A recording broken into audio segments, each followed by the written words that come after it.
Hello everyone and welcome back to the finals of the women's section of the American Cup. We've seen what happened in the game between Hikaru and Wesley, or rather in the match between Hikaru and Wesley. Hikaru won that very nicely, and now it's time to check out what happened in the matchup Alice Lee versus Irina Krush. Now the two classical games they have played have ended in a draw, and they had to take it to tie breaks. But what's interesting is what happened in the second classical game, and this is the position from the second classical game. This is move 56. Alice has the white pieces, and king to f5 was just played. So I just want to briefly mention what happened here before we check out the actual rapid game. So here, king to f5 was played, and Alice had a winning maneuver here, and you can win this many different ways. You can play king to d7, you can play king to b7, you can play rook to b3 and go for rook to b8, but she didn't. She went for rook to a5 check instead. The thing is, after king to b7, white's winning. Of course, everyone realizes that you can promote this pawn to a queen, and the black will have to give up the rook. But the question is, will the white rook and king be able to stop black's two connected pass pawns? Now let's check out this: rook to g8, rook to a8, and now rook to g7, pinning the pawn. King to b6, and now rook captures on c7. You have to take it, otherwise. White just gets a queen into the game. So king captures on c7, and now pawn to e5. And now, can you stop the pawns? King to d6, pawn to e4, and now rook to f8 check. And white is indeed in time to save the pawns from queening. So king to g4, king to e5, and now pawn to f3. Let's say it doesn't really matter what you play, because either this pawn is falling or this pawn is falling, or you advance this pawn, then rook captures on f4. So let's say pawn to f3 can be played, king captures on e4, and you cannot advance the pawn further, as the rook would just gobble it up. You're gonna gobble it up whatever black plays. So it was possible for her to win the game, but like I said, she played rook to a5 check, king to e4 was played, king to g4 was a draw. King to e4 is still winning for Alice, but she again has to play king to b7 or king to d7, but she went for king to d6, and this is just another too valuable tempo for Irina to start advancing her own pawn. Now rook to e5 with check, king to d3, rook captures was played, rook captures on c7, now giving up the rook because the pawn is now unstoppable. King captures f2, rook to f6, and now king to e2, and here they just traded. King to e6, we have king to d3, rook to f6, king to e2, now comes rook to e6 check, king to d3, and after rook f6, king to e2, and rook to e6, they agree to a draw, or rather it's a draw by a threefold repetition. So that's what happened in the second game of the classical time format, and now we go into the fourth game, or rather the second game of the rapid time format. Here, yeah, Alice has the black pieces. In the first rapid game, Irina had the black pieces and she defeated Alice. It was a really wild endgame. Irina had four pieces for four pawns for a piece, and she was able to outplay Alice in the endgame. And now it's Alice with the black pieces. She's in a must-win situation if she wants to force blitz tie breaks. So let's see what happened in this one. So Irina has the white pieces and she opens with d4. We have d5 by Alice, c4, e6, knight to c3, and now bishop to e7, going for the Charusek variation of the Queen's Gambit declined. C captures on d5, e captures, and the bishop to f4. We have knight to f6, pawn to e3, and now usually you will just see castles or bishop to f5. Here Alice goes bishop back to d6. It's an incredibly rare line, only been played once, and well, probably meant to confuse Irina and give her a position that she maybe isn't as familiar with, to create some winning chances with black. So here there is one game where bishop g5 was played. We have queen to f3, and it is now, as of move 7, that we have a completely new game.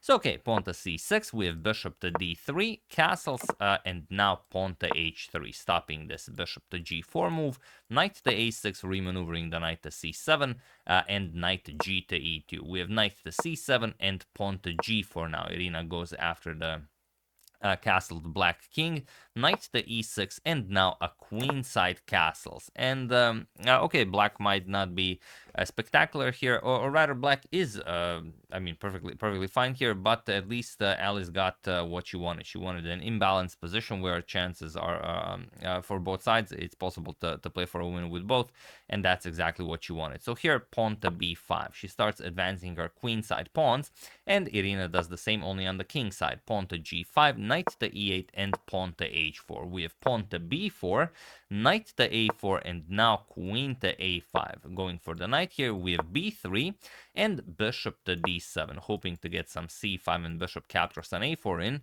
We have king to b1, getting the king off of the c file. You know that this rook is coming to the c file, and now only now knight captures on f4. We have knight captures, and now knight to c7. And this knight to c7 is a bit too ambitious of a move. You should have gone back with the queen, as the queen really overstayed her welcome on a5. But now you have to find the correct winning idea for white, and it's not an easy move to find. So if you guys want to try, feel free to pause the video and try to find a crushing idea here for Irina while I give you a couple of seconds.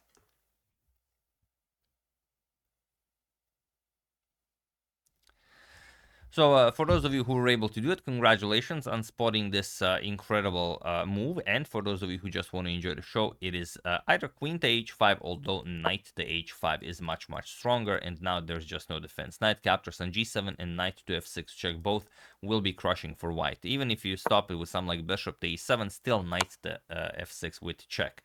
And now bishop captures on f6, you're going to play g captures on f6, g6, and now rook d to g1. The threat is queen h5, queen h6, and queen to g7 checkmate. So you're going to put a knight to e8 to cover the g7 square, but now h5 is coming, and there's no defense. Queen to d8, you're going to play h captures, queen to h5, and that's it. Either you're getting checkmated on h7 or on h8.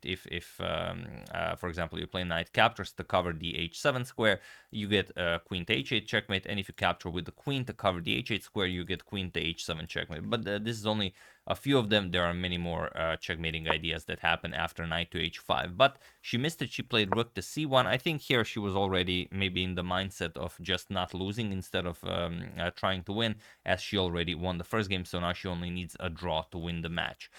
Knight to b5. Now knight h5 again possible, but they are both ignoring it. Knight to e2, and now rook a to b8. We have pawn to h5. Now comes knight to c3 with check, trying everything to break through here on the queen side. Knight a captures on c3, b captures, and now even rook captures on c3.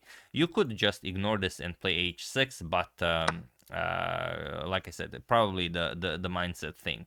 We have bishop to b4 going after the rook, and now only now pawn to h6, and now white is completely winning.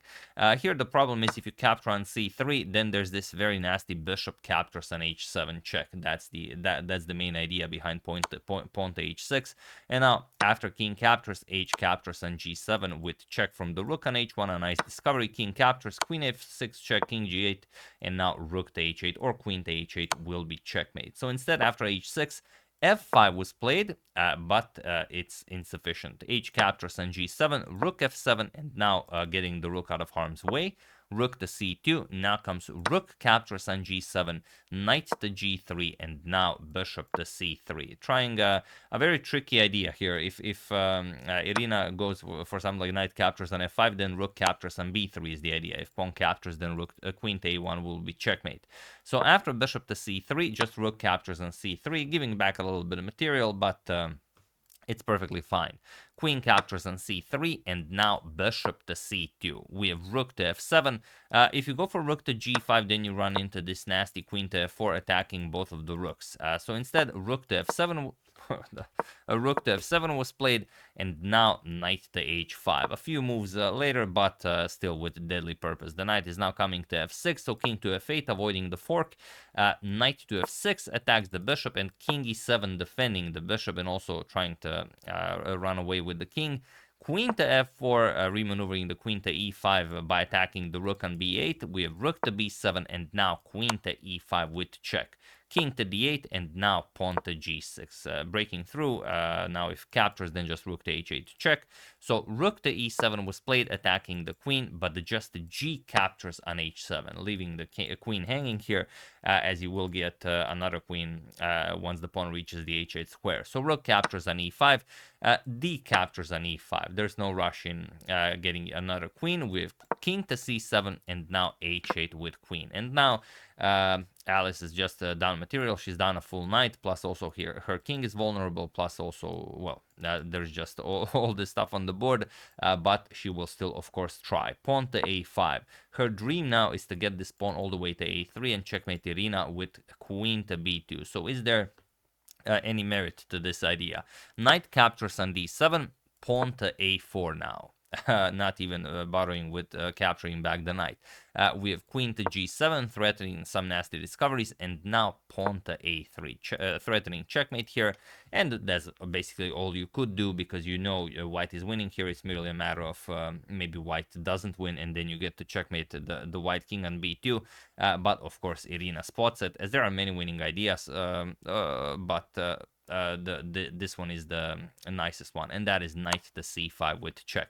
Now if you go back, of course, rook to h8 will be checkmate, so king to b6 was played, but now comes knight to a4 check, and it was in this position on move 41 that Alice Lee resigned the game, as there is nothing more to be done here. Once the king moves, doesn't really matter where, you're going to lose the queen. Even better, you could play queen captures on b7 with check, and then just gobble up the queen, and black has absolutely zero counterplay here, so it doesn't matter how you play it, you are of course completely winning. But yeah, incredible stuff. Alice really went all out, but in the end, Irina takes the women's section of the American Cup. First two games, like I said, in classical ended in a draw, but then Irina just crushed Alice in both of the rapid games. So yeah, tough break for Alice, who was winning in that position, like we mentioned in the classical game. Here after king to f5, she didn't find it. She didn't find king b7 or king to d7. Probably thought that the two pawns will be able to overtake the rook, but it was in fact winning.